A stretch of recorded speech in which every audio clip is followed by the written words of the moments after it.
If someone asked you who you are and you wanted to answer biblically, you could say you are what? You are a spirit. That's who you are. You are a spirit. What's it say in Genesis? The Lord formed man from the dust of the earth and breathed into it his breath of life, and man became a living being. Man became a living nephesh, it says. That's the Hebrew word for soul. You are a spirit. God breathed his spirit into you, okay? You are a spirit, but you have a soul, and you live in a body. 1 Thessalonians talks about spirit, soul, and body. So what was born again? When you got born again, was your body born again? If you were fat before you were saved, you were fat after you were saved. Was your soul born again? Be careful now. No, if you were stupid before you were saved, you were stupid after you were saved. What was born again is your spirit. You were put to death with Christ on his cross. It's not you that live, it's Christ who lives in you, in your spirit. This life you now live in the flesh, which is your soul and your body, you live by the faith of the Son of God, which is within your spirit, who gave his life for you. You have the mind of Christ in your spirit. You also have a soulish mind. So the whole journey after you get born again is getting your soul to agree with your spirit. Getting your mind, the way you perceive things, to agree with what's already occurred in your spirit. Christ in you, the hope of glory. Greater is he that's in you than he that's in the world. You can do all things through Christ who strengthens you. That's all within your spirit. What does Romans 12 say? We're to present our bodies as living sacrifices, holy and acceptable to God, which is our reasonable service. And not to be conformed to this world, but be transformed by the renewing of our mind, which is in our soul, to discern the perfect will of God, which is within our spirit. Do you all agree with that? That you're a spirit? All you have to do is leave your body to figure it out. There's lots of people that have that testimony. I think we're going to be blessed by one of those gentlemen this afternoon and tomorrow morning and Saturday night. He left his body, went to heaven, had a conversation with Jesus, and came back. Most people that have that testimony didn't want to come back. But God wanted them to go back. Okay. His banner over us is love. I'm going to give you a couple of scriptures to see how comfortable you are with them. How about this first one? A new command. This is Jesus talking. He says, a new command that I give to you, that you what? Love one another as I have loved you. So you must love one another. By this all men will know that you are my disciples because you have love for one another. The Greek word there is the word agape, as love. In the Greek language, there's actually three words for love. One is eros, one is philios, and one is agape. And it has to do with spirit, soul, and body. Eros is connecting to the body, erotic.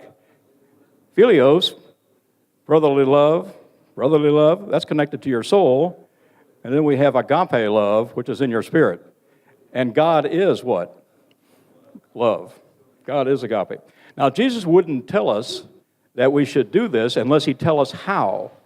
So a couple of chapters later, he says, this is my commandment, that you love one another as I've loved you.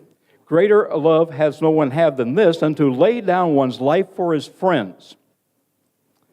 Do you agree with that scripture?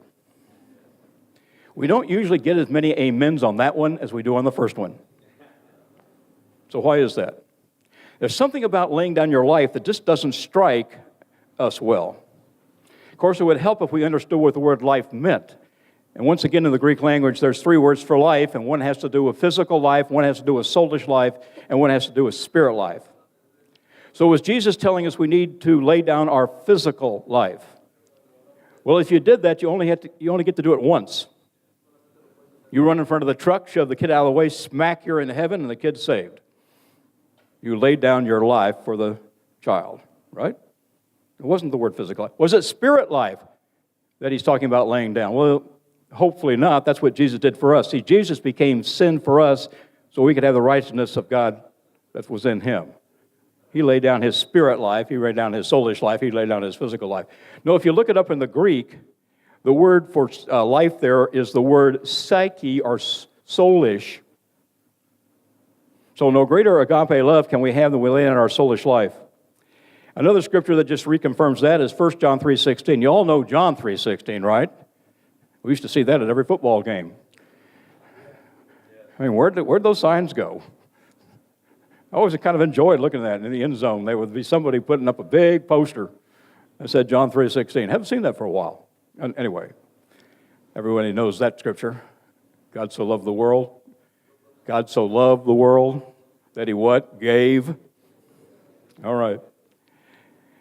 1 John 3:16 says, this is how we know what love is. Jesus Christ laid down his life for us, and we ought to lay down our lives for our brothers. Well, once again, if you translate the words, this is how we know agape love, because Jesus Christ laid down his soulish life, and we ought to lay down our soulish life for our brothers as well. So I guess it would help to know and understand what our soulish life is all about. There's two parts to it, and I already mentioned them. One is nature and one is nurture. Nature is the part that you're born with. It's kind of how you're wired. It's something God saw in you before you were born. Psalms, 139 validates that. Nurture is whatever happened after you were born. So that greatly influences your perception at times and how you were raised. Again, that's what the psychologist studies. There are those 4 different natural temperaments traits in human beings. And we use color simply to represent which of the temperament traits is really the strongest or most dominant one in the person's makeup. And they're all good, they're just different. Our challenge is to recognize and appeal to the other person's temperament, because if we fail to do that, the other person usually will resist what we say. Now, by usually, we mean 100% of the time.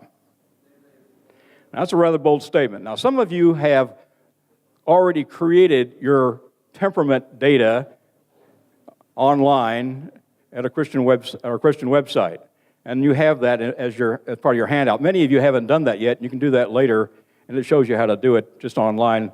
But those of you that are red, anybody red in here, put your hands up. Oh, quite a few over there. All right. That stands for directness. We call that as a temperament trait. Well, if you're red, how do you feel if we start telling you what you should do, go around looking over your shoulder? I mean, nobody likes that, but the direct people, whoa, they're kind of reactive to that. If you've got the green color code, who's got green? Anybody here got green? Who's got that? A number of you do. That means the second trait's the dominant trait. We call that trait extroversion. How do you feel if we don't discuss things with you or include you? Maybe just go around you, never give you any feedback. It's like we don't care. Yuck. That hurts your feelings. But if you got the blue color code, who's got blue? Quite a few. Curious golf. Demas' daughter, please stand up. Let's give her a hand.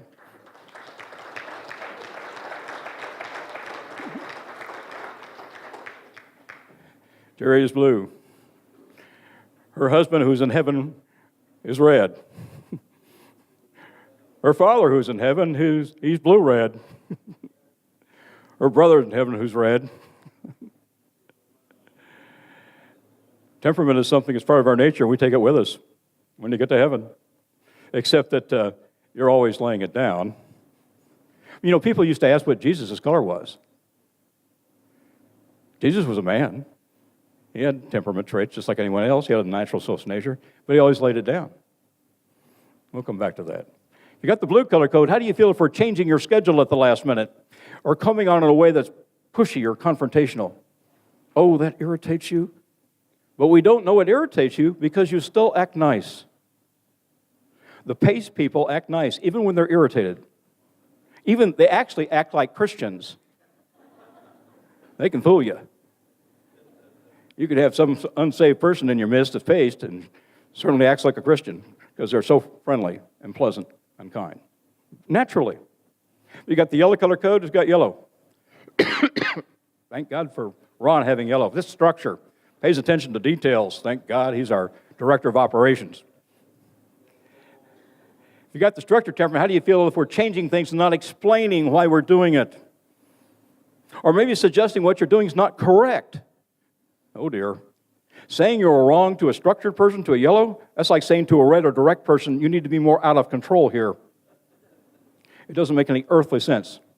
So the point is, when we go against your nature accidentally, it offends you, and it causes you to react and resist the suggestion. How many times have you heard people say, it's not so much what he said that really irritated me, it's how he said it. Reality is not how he said it that irritated you, it's how you heard it. He said it his way, you heard it your way, and your ways are different. You think that could be relevant in marriage? Over the last 40 years, we have gathered tens of thousands of profiles of couples. We have all this data, and we have discovered that 95% of the time, couples, at least one of those 4 traits are different with couples. Sometimes they're all different. I was married 17 years before I really understood my wife. The only thing we really understood at first is how to have kids. We have 6 to prove that. We had that one down. But we didn't understand each other. We had learned how to put up with each other. And then when the business started years back, and I got our graph, and she turns out to be blue and yellow, and I turn out to be green and red, and this light goes on inside, and I said, no wonder she acts this way. I mean, I knew the way she acted, I just didn't know why. And I kind of thought if I hung in there long enough, she'd finally grow up and act right. You know, like me. See, we have a tendency to impose our own perception on others. Somebody once said, beauty is in the eye of the beholder. Well, so is rudeness. And we think certain people are rude, and they're not. It's just our perception. But our perception becomes our reality, and we struggle with those relationships. So out of understanding temperament comes a better understanding of people. And suddenly you find yourself being able to let go of a hurt that is kind of hung around in your life. Have you ever said, I forgive you, but I'll never forget it? You know, God loves you, and guess what? He forgot it. God doesn't remember anything that you ever did that was wrong. Because when he looks at you, he looks at you as your spirit. He doesn't look at your soul and your body. He just looks at you as a spirit, spirit to spirit. Right? And all he sees is a reflection of his Son. Because your spirit is wall-to-wall love. When you get to heaven, your spirit doesn't get any stronger. You can't be more perfect than perfect. The same love that Jesus is in our spirit. Something to chew on, right? So understanding temperament helps us do many things. One of the things it does, it helps to understand diversity, you might say, important differences and communication styles. It helps us understand how people are listening to us. And helps you strengthen relationships and colleagues and clients and family. That's why people use this in business, to improve teamwork. When 2 people start getting along better, they start solving problems faster. They start solving problems faster. They get things, they produce services better. Consequently, they make more money.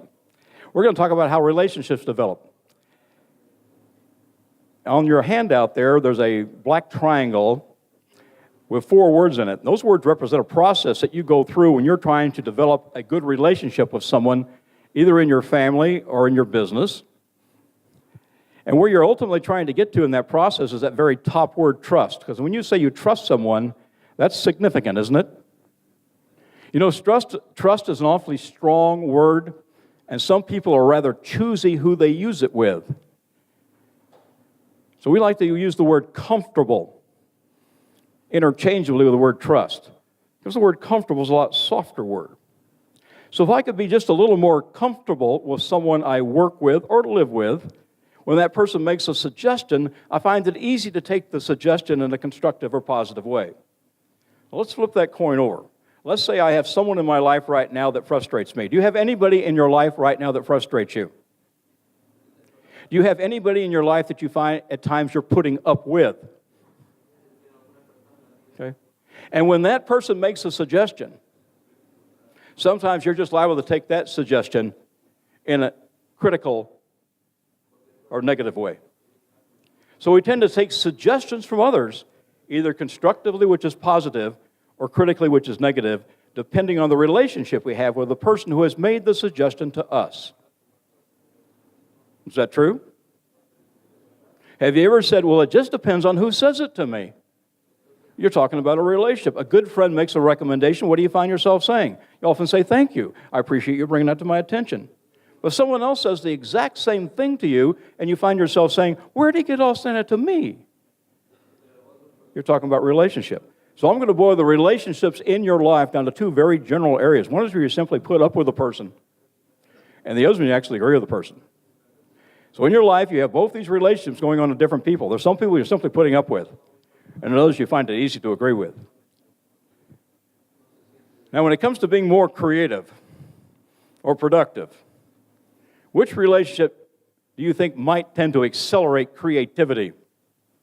Which one? Do you agree with? Here's what we've learned, and it's based on Scripture.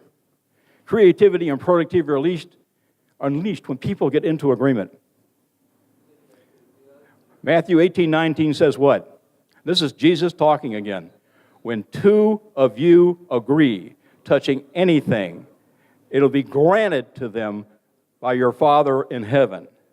That's a spiritual law. So years ago at Delta Airlines, we first started working in tech ops with the mechanics who fixed the airplanes, and many of these groups were made up of red and blue people, direct people and pace people, and they weren't getting along because the blue people thought the red people were rude, and the red people thought the blue people were lazy. So they weren't getting along. And when they finally understood each other, they found it easier to agree with each other, and productivity increased. In the first year of the rollout years ago, they found ways to save the airline over $50 million in improving processes of how they do business. Because who else can fix it better than the person on the factory floor who makes the product? But unless they're getting along with people that they're working around, why share any thought? So the idea is to get into agreement. But before you can trust someone, you have to have some level of understanding. Now, here's some examples of what happens when you get into agreement. A salesperson and a customer reach agreement. Something is created immediately when they reach agreement. What is it called? It is called the contract or the deal. In other words, the sale. Husband and wife get into agreement. What's it called sometimes? How can you measure that? It's measured by the fact they created a baby. That's extremely creative. Wouldn't you agree? Nations have been at war. They finally reach agreement. What results sometimes? A peace treaty. The point is, something results when people get into agreement. You get into agreement with God's Word. Because God's Word goes out and doesn't return void. It always accomplishes there for which it's sent. As you get into agreement with God's Word and you speak God's Word, guess what? Something is created. Something happens. Now, before you can be in agreement with someone, there has to be some level of trust. Before there can be trust, though, there has to be understanding. And this is where most people stumble, is right here. We have misunderstandings, but we do not know it's occurring. People do not go around saying, I just misunderstand him. That is not what you hear. What you hear is, I understand him. The guy is an idiot. I understand her. She is nuts. That's what people are saying about people when they're not comfortable. They don't call it misunderstanding. Now, why is that? It's because most of us operate within prejudice. Here's how we define a prejudice. We say a prejudice simply is an opinion, but it's based on ignorance. It's based on lack of information. What's it say in Hosea? My people perish for a lack of knowledge. I heard a guy one time say that, ignorance is bliss. The person was a fool. Ignorance is not bliss. Ignorance is fatal. Right? Our ancestors many years ago had an opinion about the shape of the earth. What was their opinion? It's flat. Doesn't that sound ridiculous today? But based on the amount of information they had at the time, that was their perception. We experience the same thing in relationships. We're very sincere in how we feel about this other person, but we don't know why he or she acts the way they do. And once we understand that, the light comes on. Now, to be able to get this upgrade in understanding of someone, you have to get on their wavelength. That's what we mean by communication, and that's actually where that graph comes in, that graph that's created when you create your temperament report, because it's like your frequency. But to get on your frequency, I have to make a decision to do that. That's what I mean by listening. I have to choose to hear you correctly based on who you are. Jesus always did that, 100% of the time. He listened to people based on who they were. And then he adjusted to the situation. The reason you could never know what his color was or his high trait is because he always was laying down his life because he loved them. He was having a red day in the temple that day, that direct day, when he was chasing those guys out and kicking over the tables. But he was having a green day, extroverted day, on the seashore, in that boat, a little ways offshore, talking to 5,000 people without a microphone. He was having a blue day, a pace day, that day the kids are crawling all over him and the apostles are trying to sweep, and he said, hey, the kingdom of heaven is like this. And he's having a yellow day, a structured day, when he was talking to those Pharisees and he was pointing out what is right. So Jesus always laid down his life, always got out of the way. In other words, he always listened to the other person so he could express what God wanted him to say. He wasn't saying it. He says, it's not I that say it, it's the Father within me that speaks. It's not you that say it, it's Christ in you, the hope of glory, right? But you got to say it in a way the other person will listen to it. Have you ever witnessed someone and turned them off accidentally? Our son Steve, he said, I showed Dilsey on the track. Our son Steve was in the Peace Corps. He was in Honduras, and he fell in love with a girl in La Misión, which is close to Cihuatapeque in Honduras. And he said, I showed her a track. I said, what do you mean you showed her a track? So, well, she came, some missionary passed it out, and I told her to go read it. I said, your girlfriend's an extrovert. I know that. We went down there and we visited. I don't speak Spanish, but I knew she was extroverted. She only said one word, but it lasted 10 minutes. I knew she was extroverted. I said, Steve, you're red, you're direct, and you're private. You mean you would rather just read it? You don't want someone talking to you about it. But she needed to talk to her about it. I said, oh. Another month goes by, and he calls me up and says, hey, Dad, the wedding's on. She just got saved. She came back with that track, and I said, you want to talk about it? In other words, he changed his approach. He was in love with her, he just didn't understand her. So he learned how to share the gospel in a way that she'd listen. In fact, we have her daughter, I believe, sitting in here. Their daughter, Steve and Dilcia. Where are you? Elizabeth, stand up. This is my granddaughter, Elizabeth Postlewait. Elizabeth Rodriguez. Formerly Elizabeth Postlewait, a long time ago. Anyway, God is in control. Why do we have trouble listening at times? There's things that are blocking our way of listening. We call them barriers to listening. So to be able to communicate with others, we've got to listen to them from their point of view. Again, that's 1 John 3:16. 1 John 3:16, no greater love can you have than to lay down your soulish life.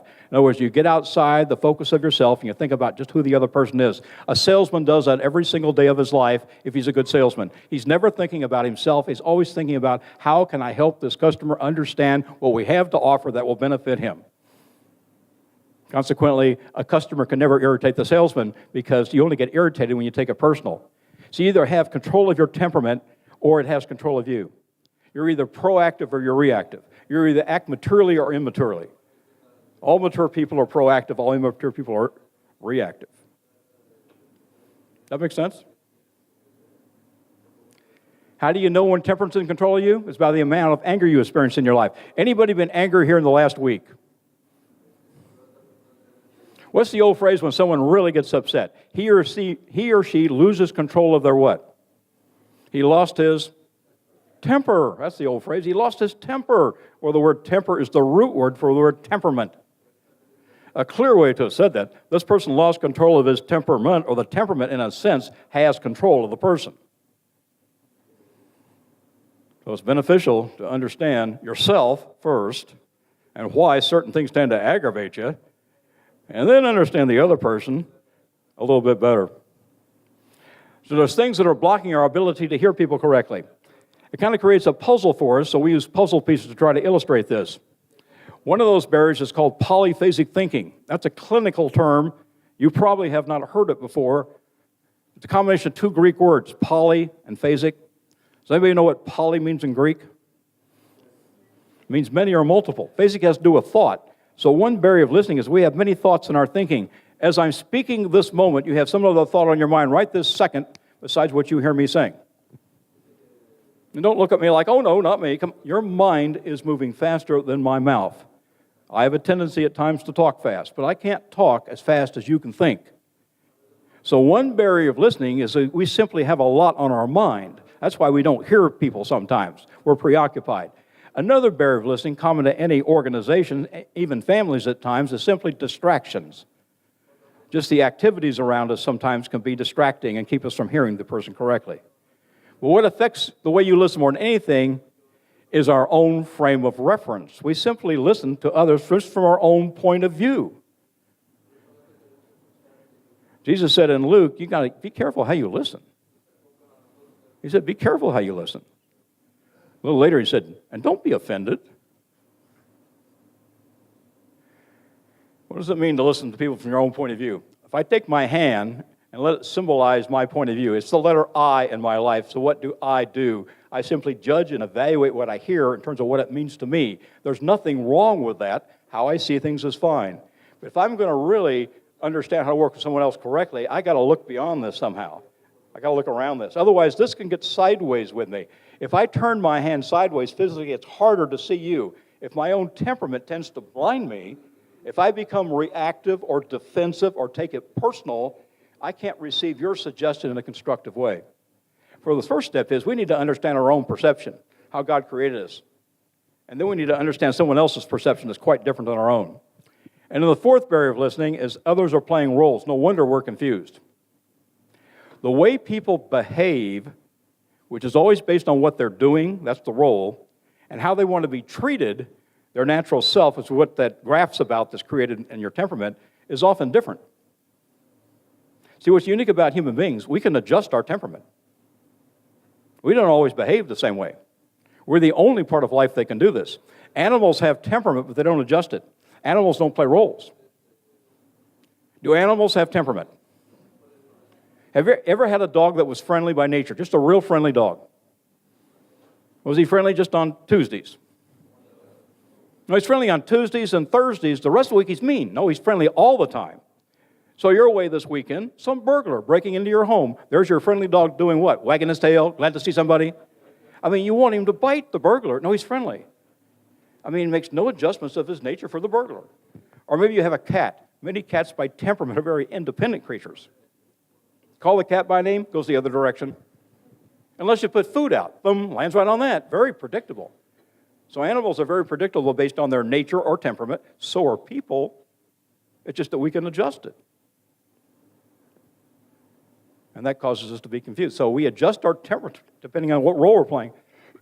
We got a lot of people sitting in here right now. You're all in the same role.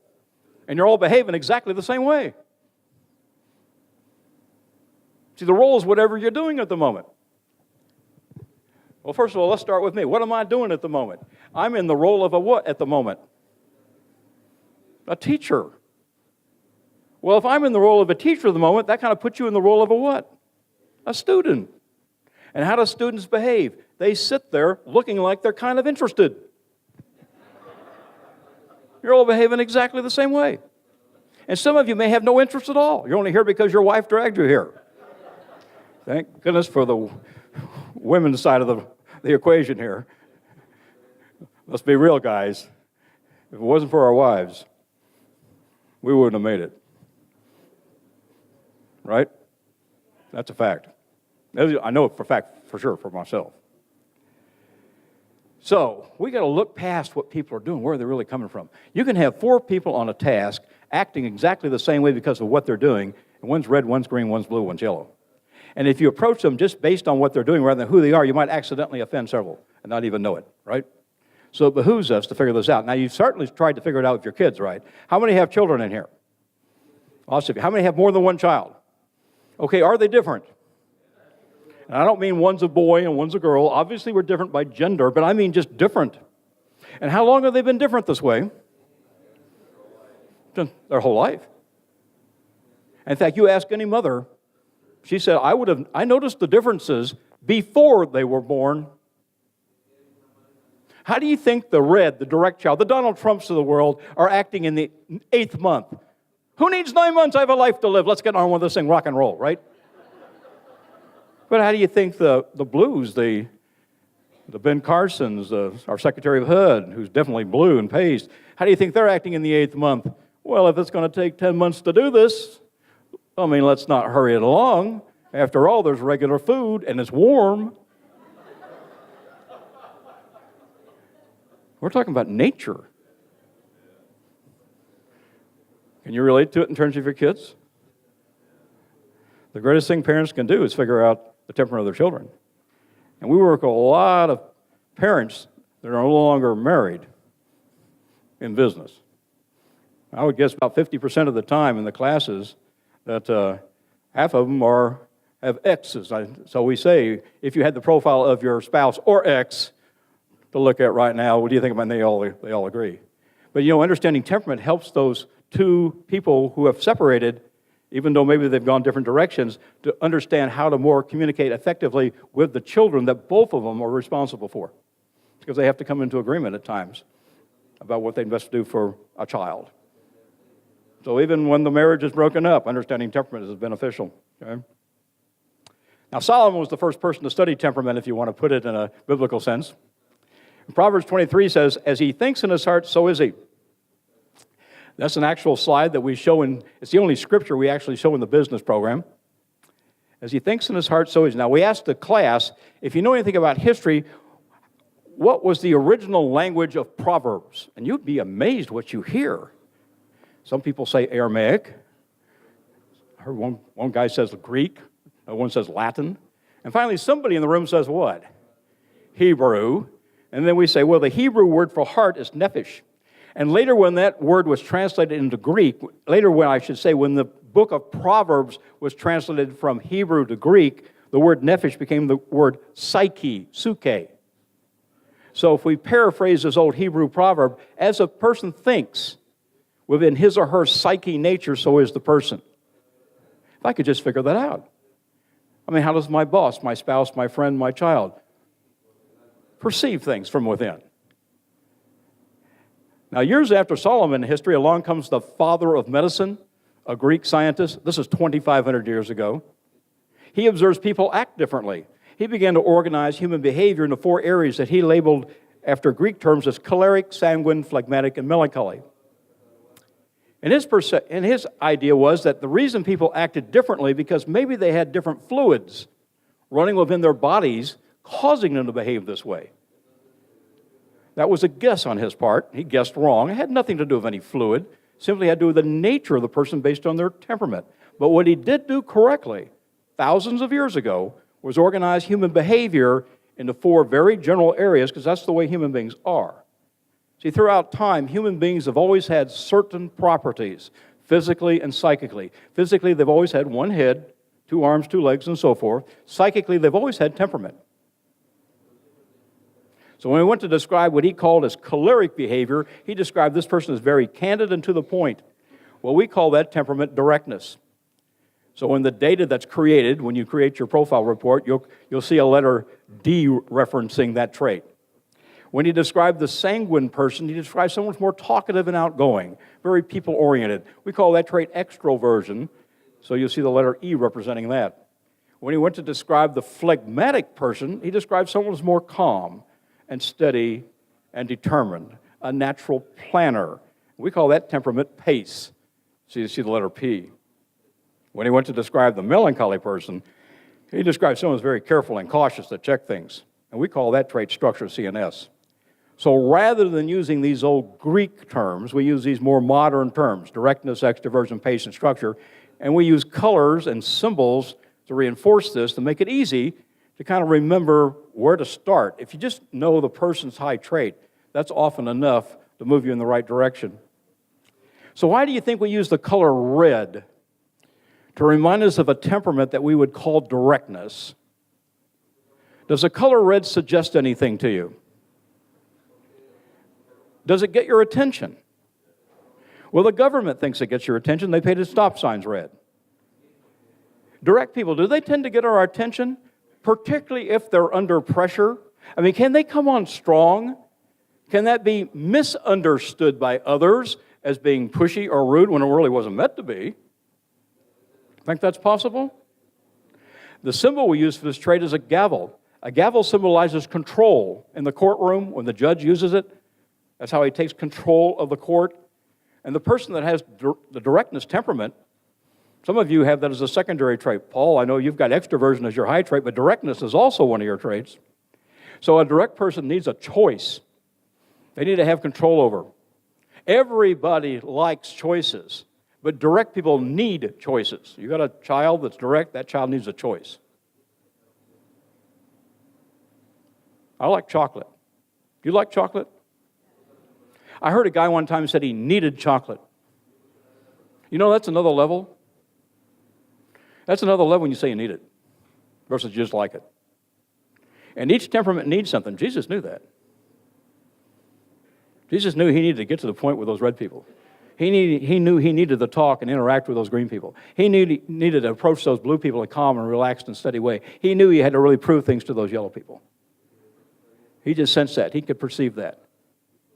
But we're to do the same things he did, even more so. The same Spirit that raised him from the dead lives within us. We just got to get our minds renewed so we see people correctly, and it's easy to do. Every salesman does it every day without knowing it. And then you realize what he's doing. He talks more to this one guy, gets to the point with another guy, proves things to another guy, just does it instinctively. Okay? So what about directness? Results and control is focus. They need to know quickly what will they get out of your suggestion and what choices do they have. One very positive word is the word consider versus the word should. If you say to the direct person, this is what you should do, where's the choice? There's no choice. And without choice, they can't even breathe. But when you say to the direct person, consider how this can help you, well, that's a lot easier to listen to, isn't it? Because there's choice. These people are candid, and that's how they're often misunderstood. Some people take their candor as criticism when it wasn't meant to be. And if that happens, if you take it that way, you'll become defensive, because that always seems to result when people feel criticized. There's a lot of times people are suggesting things to you, and you think they're criticizing you, and they're not criticizing you. But they're just suggesting it their way, and you're hearing it your way, and it just sounds negative. One thing about these direct people, they love to figure things out. They're natural problem solvers. So they like to have projects handed to them, kind of left them kind of do it their way. Does this sound like any of you? Anybody perceive maybe they're red that doesn't have their data? Any people that might say, I think I might have that temperament. How do you recognize these people? Well, they get right to the point. They're not shy. They can make strong comments, but something that always gives it away is they have a serious look on their face. So if you're red, if you're direct, people will say to you during the week, are you mad? Is there something wrong? And every time you hear that, you think, why do people ask me that? I'm not mad, should I be? Okay. Got that serious look on your face. You have a firm handshake. You suggest how to get things done. You walk in a confident manner. You may be lost, but you're confidently lost. You don't look lost. You look like you own the building. You frequently talk in the singular. You often use the word I in conversation, and it doesn't mean you're selfish. Extroverts, green people, we talk in the plural. We this, we that. You're thinking, who's he with? Him by himself.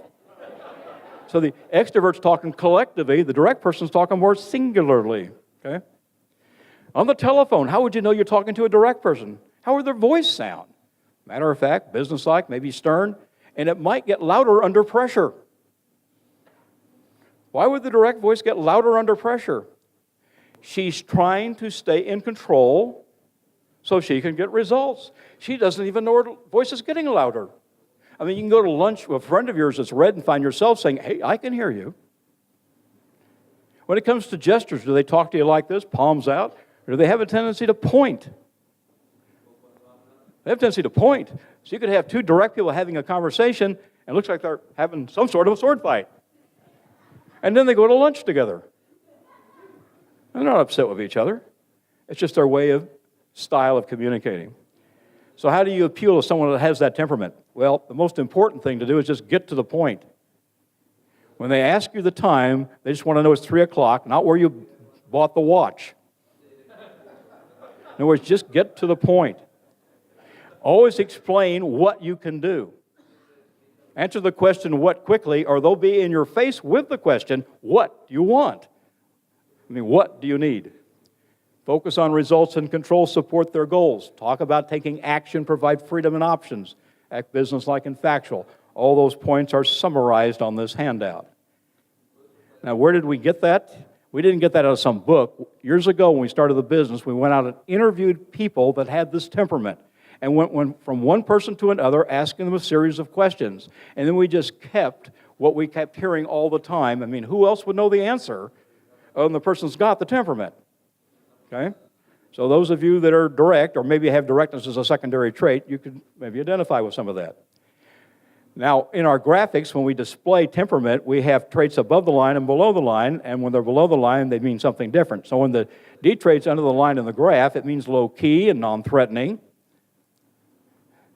Jerry, you're blue, but you're also non-threatening. Your D trait's under the line. Modest, appreciate support and decision-making. You're a decision-maker, but when we support your decision, that feels good. The red people like us to support their decision too, but it's kind of an option. They were going to do it anyway.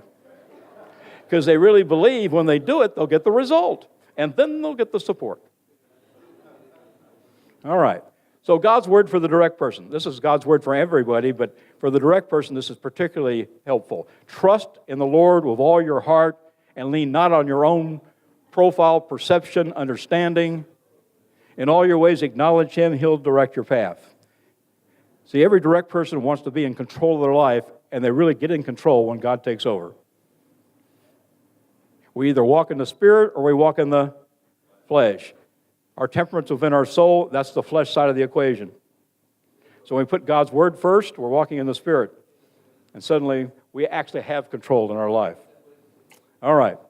Let's go to another trait, temperament of extroversion. And we use the color green to remind us of a person when they have that as their dominant trait. What does color green suggest? I mean, if you're driving a car, what does the color green suggest? It means go. So when the extrovert's comfortable with you, they're kind of on go with you. They're outgoing by nature. The symbol we use for this trait is an open symbol. What do our extroverts often have open when they're comfortable with us? Their mouth. They engage us in conversation. Actually, they're not talkative initially when you first meet them. You can't even tell the person's extroverted because they don't show you that outgoing nature till they're comfortable. But once they're comfortable, you can't miss it. So all of you have an extroverted person in your life right now that is comfortable with you, and you'll get into a conversation with that person, and neither one of you know how to get out of it. And the extrovert would love to learn how to get out of it because he or she's just as busy as anybody else. The focus here with extroversion is people and teamwork. These people naturally go out towards others, but they need people to come back towards them. Just like the red person needed a choice, the green person needs feedback. In other words, they need you to stay in touch with them. They need to have a conversation with them. And so that's where some people struggle, right there. Have a conversation with her. She does all the talking. And the problem you're not saying anything, but she's doing all the talking. She's waiting for you to say something while she's talking. See, that doesn't make any sense to a red or a blue or a yellow person. It'd be an interruption. The green person wants you to interact. In fact, if you don't say something, they don't think you have it. They didn't think you caught it. They'll say it again a different way. And you're thinking, he just told me that. But if there was no feedback, he had no idea you caught it without you saying, okay, or something. Maybe grunt or something. All right? Let's and we are our good, strong support words. Let's talk about this, or could we do that? In our general description, we say they are eclectic. This is how they're creative. Does anybody know what the word eclectic means? That's kind of a fancy word. Look it up in the dictionary. It has to do with the blending and the merging of ideas. In business, we call this brainstorming. And this is how extroverts make decisions and generate new ideas and solve problems. In other words, you need to have a conversation with the extrovert. Because when you say something, that will give the extrovert a thought, which they'll now express by adding to what you just said. In other words, they merge ideas. They always add to what you say. Always. They always have the last word. Always. Because the last thing you said gave the extrovert one more thought that he expressed. That's misunderstood by people that are not extroverted. It sounds like a one-upper. I mean, no matter what I say, he always adds to it. You don't want to be distracted by the creative nature of the extrovert as he merges ideas, any more you're distracted by the candor of the direct person as he just gets to the point. We make a big deal about extroverts being talkative, but not initially. It's not until they're comfortable. So it's a very good sign is when they become talkative. That means they're comfortable with you. So, how do you recognize someone is extroverted? Once they're comfortable, they're talkative. They're going to tell you a story. That's often how they explain things. They might laugh about a problem. That's often misunderstood. You go to the extrovert and say, this is broken. He's just able to react with, it's really broken, to ease the tension of the moment. So extroverts chuckle to ease the tension. Ronald Reagan, Bill Clinton, the younger Bush, all extroverted presidents. They always would chuckle under pressure. They always would laugh when someone would say something to them under pressure. The press never understood that. When Reagan would laugh under pressure at a news conference, they said he's getting older, early signs of senility. That's a terrible thing to say. Clinton would laugh under pressure in a news conference, and the press would say he's probably trying to hide something again. Along came the younger Bush. He would laugh under pressure at a news conference, and the press said he was stupid. So the press always had a critique for behavior it never understood. If you've got an extroverted child, and your child breaks something, and you go to correct this child, and this child starts to giggle, this is no time to start slapping your child around. Extroverts laugh under pressure to ease tension. They're sensitive to how things look, how things are perceived. Because how things look is kind of how they look. They may talk about a lot of things when they're buying something, you're trying to sell them something. You have a lot of sidebar conversations. Use their hands when they speak. They frequently use the word we and let's in conversation. So right now, you know you have an extroverted child. You know if you have an extroverted child because since the child was born, the child has not what? Shut up. The child was born talking. So who's got the extroverted child? Well, not talking with language, making more noises as an infant at 2 weeks old. More goo-goos and alligator tears. Remember, temperament's innate. How do you appeal to the extroverts? You participate with them, interact with them. You explain who is going to be involved. It was what for the red, but it's who for the green. Focus on people and teamwork and support their methods. Talk about opinions, people, provide feedback. Act friendly, open, and flexible. Providing the feedback is the glue to the relationship. No, just simply staying in touch. Now, if you put this trait under the line in our graphics, then you're not an extrovert, you're a private person. More introverted, you might say. If you're a private person, you like people, you just like them in smaller numbers, like one. And you like people to get with you that way, one-to-one, and not in a group, in the hallway, and things like that. You want people to respect your privacy. You tend to use fewer words and can be abrupt only if you're read. You're not abrupt if you're paced or structured, only if you're direct. Because if you're direct and private, then you're going to get to the point with few words. So you can say things like, shut up, sit down, and get out, and then wonder why people are crying. You were just getting to the point. You're introspective and you like smaller groups. Anybody feel that they're a private person in here? Any people in the low E category, you might say? So God's word for the extrovert. May the words of my mouth and the meditation of my heart be pleasing in your sight, O Lord, my rock and my redeemer. Every morning I paraphrase that with, just God, please use my words this day for your glory. All right, let's go to blue, pace. Why would we use the color blue to remind us of a temperament trait that we call pace? What's the color blue suggest? If the sky is blue, if the ocean is blue, what's that suggest? Calm, serene, and pleasant. And wherever you see these folks, they come across in a calm, relaxed, and pleasant way. So it's a very easy trait to recognize. Most of our professional athletes are blue. The Eli Mannings of the world, the Russell Wilsons, the new kid in Philadelphia that won the Super Bowl. I mean, these guys are paced. The symbol we use for this trait's a long fuse. That's what that line represents. These folks want harmony. They want things to run smoothly. So they have the ability to remain very pleasant on the outside, when sometimes they can be aggravated on the inside. They have a long fuse. But if they ever get to the end of the fuse, look out. You'll see some behavior normally you don't see. That's rare. It's rare that any of you that are paced ever get to the end of your fuse. But in your life, it's happened a few times. But the few times that has happened, the people around you that day still remember it to this day because they saw some behavior they hadn't seen before. It's kind of shocking. The focus here is timing and harmony and cooperation. These people are naturally cooperative, which means when you ask for their help, talk about the right approach. Asking a paced person to help you, it's like asking an extrovert, could we talk about it? I mean, it's a direct appeal to the nature of the person. Now, these people sometimes think we take advantage of this cooperative nature. It's important when you ask for their help that you recognize they're already busy. Never say such a thing unless you mean it, because they'll see right through insincerity. We're not playing games here. We're trying to treat people correctly based on their temperament. But to get into agreement with them, you have to agree as to timing. Timing is everything. You have to agree as to when. In other words, you have to get into their schedule. PACE people have told us, if you're not in my schedule, it's like you're not in my life. You may think you're in my life, but it's an illusion. See, a lot of times you think you're in agreement with a PACE person because the person actually looks agreeable. I mean, they sit there and they look at you and smile and nod their head. It looks like he or she's agreeing. The person may be agreeing, but under the breath, the person could be saying, that's the most ridiculous thing I've ever heard.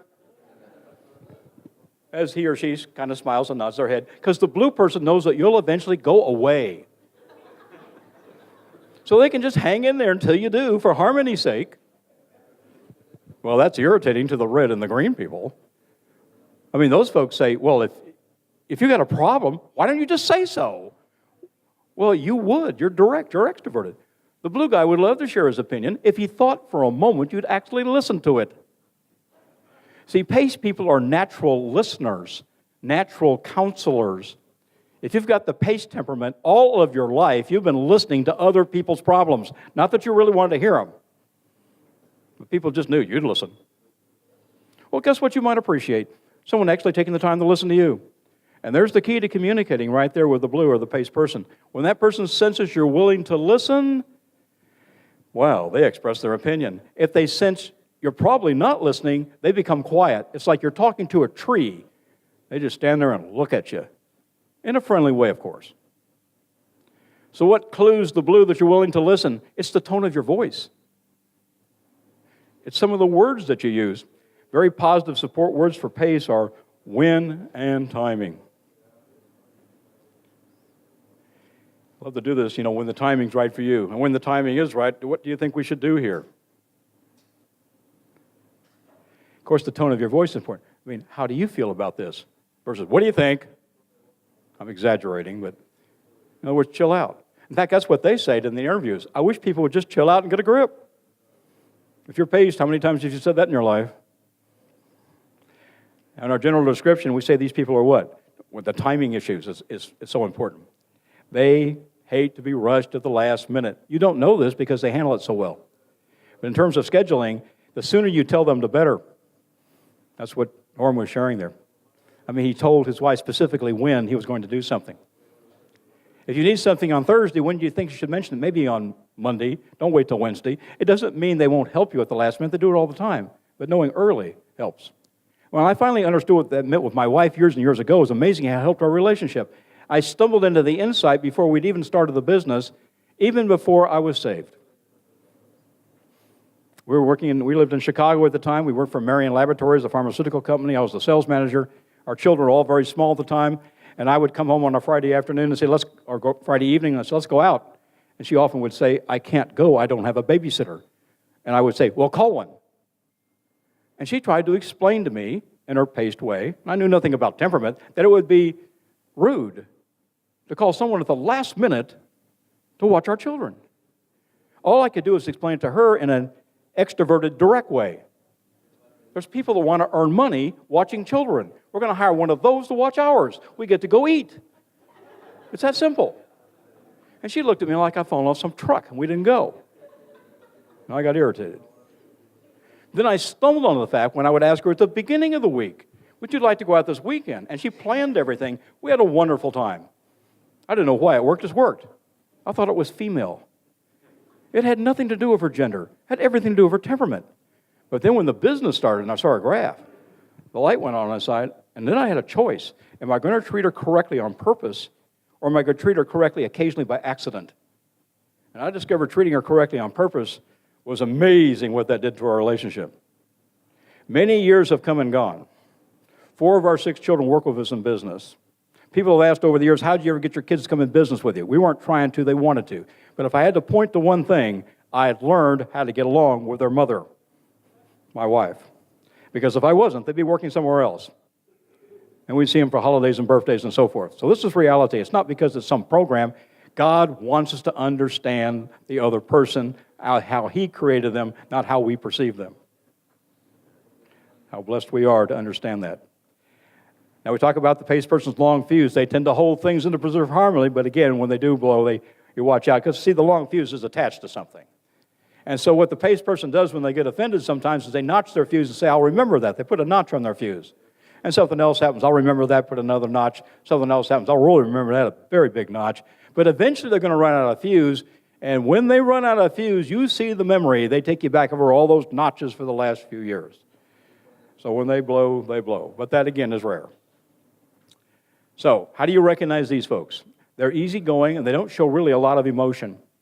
They have a gentle handshake. Now, they're going to adjust their handshake to yours. So if you grip their hand firmly, they respond in kind. If you pump their hand, they pump it with you. They don't know why you need this, but they'll give it to you if you have to have it. The gentle handshake has nothing to do with decisiveness, has everything to do with temperament. Shake the hand of a professional athlete. Usually you'll get a gentle handshake. It's their temperament. They listen patiently and they nod their head. They hate to wait. They want to stay on schedule. Often have to think about things if they sense pressure. They walk in a more relaxed way. They frequently use the word when. But really their face gives it away more than anything else. They have a pleasant look on their face. And when do they look pleasant? All the time. See, the irony of this temperament is when you treat them correctly, they act pleasant. And when you treat them incorrectly, they act pleasant. So you have no idea you're treating them incorrectly until they run out of fuse. But sometimes that's too late. So it's better that we figure it out early on. How many have a paced child? How many have a child that is calm and relaxed, kind of gets along with everybody, is a natural athlete perhaps? If there's an argument in the family, often leaves the room because it hates confrontation. I was teaching this at Columbia Presbyterian Medical Center a number of years ago. It's one of the larger hospitals in New York City, to the finance department. It was kind of an unusual course because there was just 15 leaders in there, but they were all red. I'd never had a course where everybody had directness as the dominant trait. And we came to the pace temperament, and one of the executives said, "That's my son. I finally understand him." We were happy for the dad. Now, his son was 35 years old.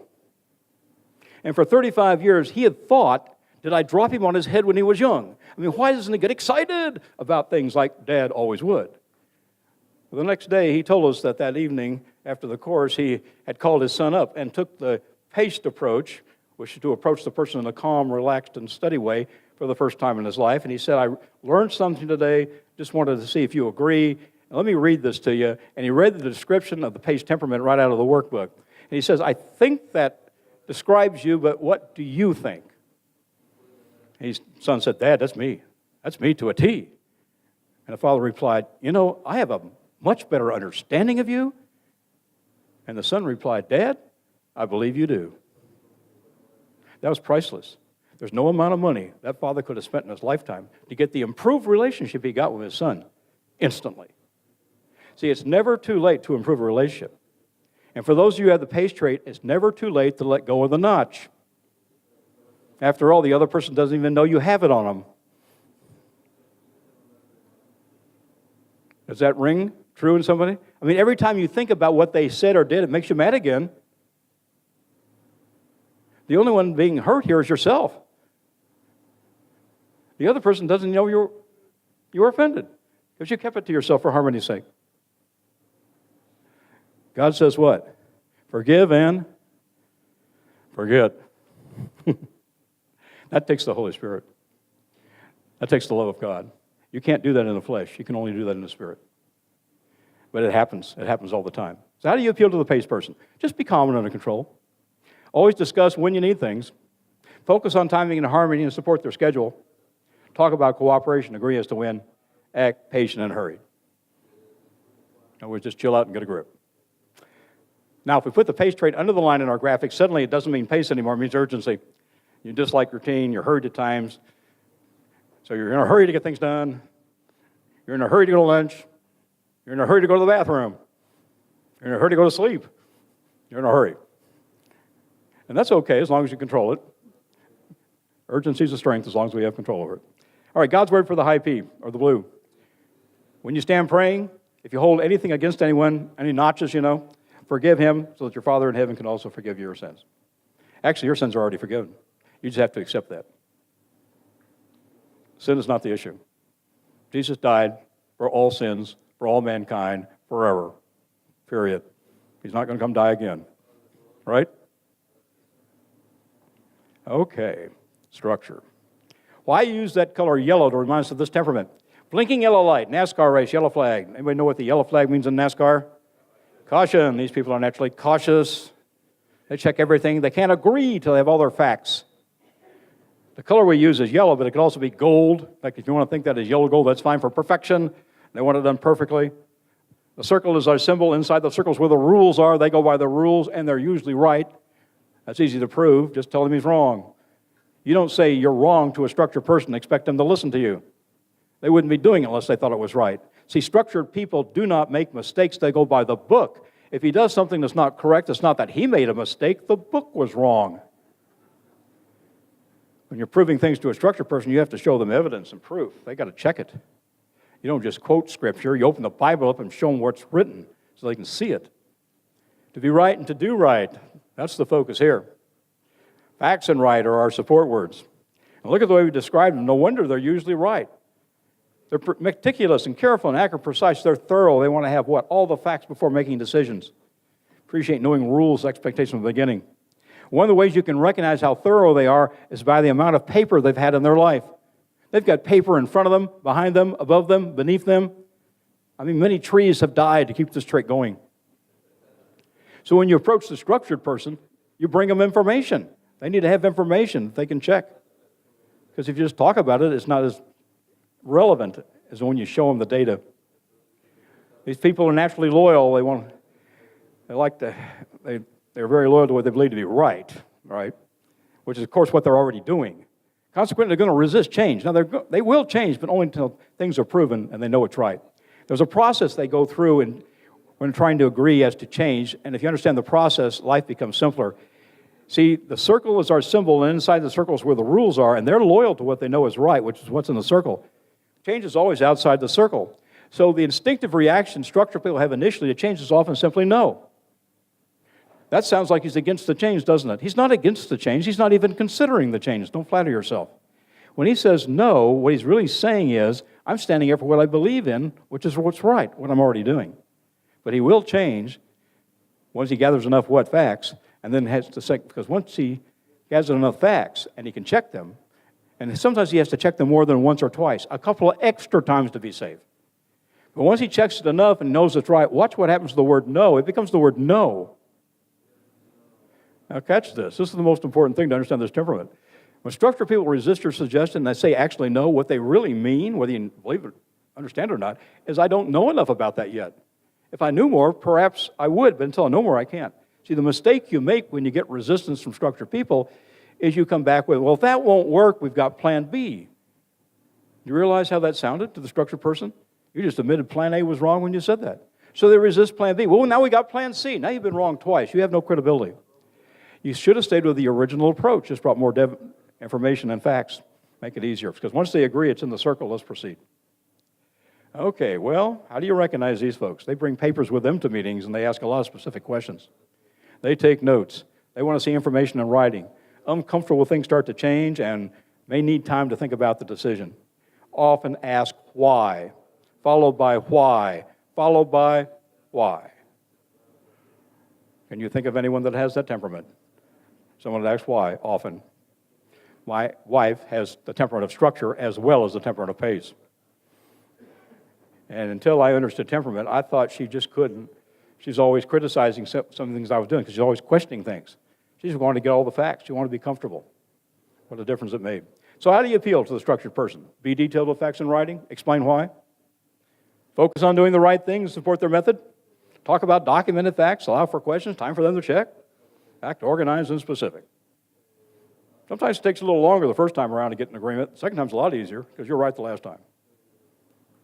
Now, if we put that structure trait under the line, we say in our graphics, that makes the person very independent and not detail-oriented. Delegate, flexible, big picture. So we find in industry often people that are non-structured connect well with people that are structured because they balance each other. The strength of a team is diversity, actually. The fact that we're different. The smallest of all teams is 2 people, and our research has shown that 95% of the time, couples have different temperament. So it's important to understand the diversity of our team. So God's word for the structured person: do not be anxious about anything, but in everything, by prayer and supplication, with thanksgiving, make your request known unto God, and the peace of God that transcends all temperaments, all understandings, all perceptions, will guard your mind and heart through Christ Jesus. That's a good word for everyone, not just people who are structured. In your handout there, on one of the pages, you've got much of what I've just said summarized. You've got a review of the 4 temperament traits, their description, and then how to appeal to each one, which were the very slides I was putting up on the screen. So you got that all contained in the handout. So there's 4 ways to say the same thing based on temperament. So why 4 Gospels? There's only one Genesis, right? There's only one Revelation. Here's what history suggests, and probably how you were taught growing up in church. One was for the Jews, one was for the Christians in Rome, and one was for the Greeks, and then we had an extra one just in case. Do you think there might be more to it than that? I mean, what do you know about the 4 Gospels? What do you know about Matthew? What did he do for a living? He was a what? Tax collector. Do you know anything about what it was like to be a tax collector in the Romans, for the Romans? You know what kind of a salary they were paid? How do they earn their income? By cheating their clients. By collecting more than was due. And get away with it. Because if you get caught, you'd probably be in trouble, right? Do you think he might have had to be good with detail? He had to be very good with details. He was a Jew writing to a Jew about Jews. He started the history of Jesus with Abraham, not Adam. He used so well organized, he used more Old Testament proof of Old Testament quotations in his gospel than the other 3 gospel writers put together. What temperament does that sound like? That's structure. That's detailed. That's very organized. What do you know about Mark? Well, he skips over all the background of Jesus and gets right to the point. He has a demon cast out in the 25th verse of the 1st chapter. He used the word euthos, which means immediately in Greek, more times than the other gospel writers put together. He wrote the shortest gospel, and it was the first one on the market. What color is that? Red. That was direct, to the point. Definitely direct. What do you know about Luke? Good old Dr. Luke. He was a good listener. He wasn't even an eyewitness. He had the ability to hang in there. He was the only one that could really get along with Paul. Paul's a tough guy to work with. Paul wrote one time, the only one still worthy is Luke. Paul's color was definitely yellow. How do we know that? He needed papers before he'd go kill the Christians. If you're red, you don't need papers. You just go kill the Christians. No, he needed papers. He was the Pharisee of Pharisees. He knew the law better than anyone else. He was a structured person. He had a life-changing experience. He got knocked off his horse. Sometimes you've got to knock the structured person off their horse and blind them for a minute or two. See, he was just as much against Christianity as he was for Christianity when Jesus entered his life. He was still structured. In fact, he wrote most of the New Testament, and most of it was from prison by himself.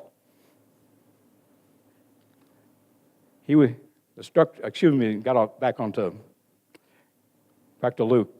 Relationship-oriented. Started his gospel talking about Jesus' family history. His gospel was so written with so much harmony, so smoothly. When they made the movie Jesus, they just used the Gospel of Luke as the script and didn't change a word. That's peace. Which means John's got to be the extrovert by deduction. So what do you know about John? He went around calling himself the beloved disciple. No one else called him that. None of the other 3 gospel writers referred to him as the beloved disciple. Not once. He called himself that. See, if you're extroverted, you know if someone cares about you. He went around saying, Jesus cares about me. I mean, he really cares about me. I mean, he really cares about me. He cares about everybody the same way. He's no respecter of persons. He wanted people to be part of the team. He became upset when he saw other people casting out demons. See, that was his temperament in control. When he went to Jesus and confronted him with the guys down the street, right? They weren't part of the team. But if you really want to see his temperament, it's the end of his second and third epistles, 2 short letters. At the end of his second epistle, he writes, having many things to write unto you, I would not write with paper and ink, But I trust I can come to you and we can speak face to face that our joy may be full. And again, at the end of the third one, he said, I trust I'll see thee shortly, and we can speak face to face. See, extroverts would rather what? Talk about it than write about it. So it's 4 temperament traits. Now, where did I get this? I didn't get that out of some book. Many, many years ago at a Kenneth Hagin camp meeting, downtown Tulsa, 10,000 people in the auditorium there. Buddy Harrison had just got through teaching on Philippians 4, and everybody's getting up for lunch. And as he leaves the platform, he says, and that's why there's 4 Gospels. There's 4 ways to hear the same thing.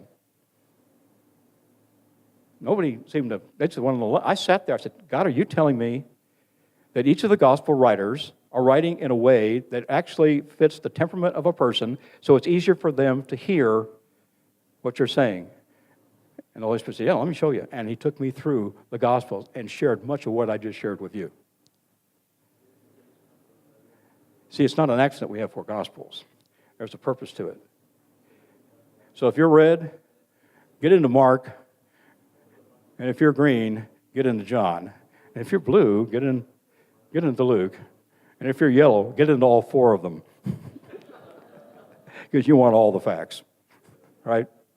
All right. 4 ways to say the same thing. But only one way is correct. It's always based on who you're saying it to. So the 4 Gospels were written so we could hear the truth. So perhaps we need to consider that as we're talking to someone else. Right? And that's what Jesus did. So you could never tell Jesus' color because he what? Always laid it down. He was always adjusting to the person he was talking to. So, how do you share your testimony?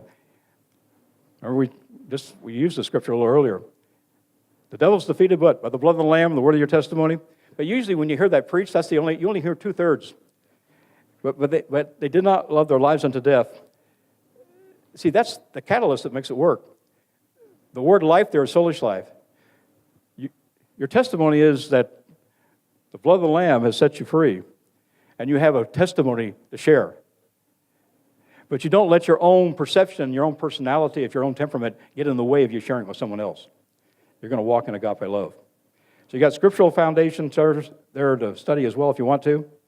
Now, those of you that do not have any data and are curious about what your profile might be, what your temperament really is, on the back of the page there, to receive you, all you have to do is go to mbsfamily.com, which is our Christian site, and simply click on either in Spanish or English, temperament survey, and then put in the password. We got our easy password for you, FGBMFI. You can remember that. You can do it online, and you'll end up receiving, there's Richard Shakarian's profile. See, Richard was direct and extroverted at the same time, and that can be confusing because his father was blue-faced and direct. If you're direct, you tell people what's on your mind, but if you're extrovert, you try to talk them into it. Richard had both traits to the same level. One minute he's trying to talk us into it, next minute he's just telling us what's on his mind. And sometimes he'd do it in the same sentence. And that's confusing. And he had no idea he was shifting from candor to persuasion. He was just doing what came natural. But once we understood his temperament, it was so easy to listen to him. But if you didn't understand his temperament, you push back from him. So you need to understand the temperament of the other person so you're not distracted by the way they say it to you. Does that ring true in your family? So 3 scriptures to remember on how to walk in agape love are simple. 1 John 3:16. No greater agape love can you have than the willingness to lay down what? Your soulish life. What's Matthew 18:19 say? When 2 of us agree touching anything, it's granted by our Father in heaven. And Proverbs 3:5 and 6. Trust in the Lord with all your heart, rely not on your own perception, rely on your own understanding. Acknowledge Him in all your ways, and He'll direct your path. Which takes us back to where we started, managed by Scripture. I encourage you to gather the data on your family. Is there someone in your family that frustrates you? Can you at least guess their color, though, based on just what we've shared here? How many think they can do that? If they've got someone in their family that frustrates them occasionally, are they red, are they green, are they blue, are they yellow? Can you at least guess it? If you can guess it, would you be willing to consider that as you suggest something? So if they're red, just get to the point and answer their questions and give them a choice. And if they're green, just take the time to talk and interact and stay in touch. And if they're blue, just chill out and approach them in a calm way and always agree as to when. And if they're yellow, make sure you answer their questions and provide data. Right? Do it the way Jesus did it. He said we would. We do the same things he did, even more so. How to walk in agape love. His banner over us is love. We want to conclude each of our 6 sessions that we're having here at our conference with opportunity for prayer and ministry. And who are our directors that are... We have 2 directors that are set up, Bob and John. Okay. They're going to take the lead here. And if some of you want to come up for prayer, for agreement, other directors will be around. We had our board of directors meeting yesterday, and we only voted on a few things, but it was always unanimous.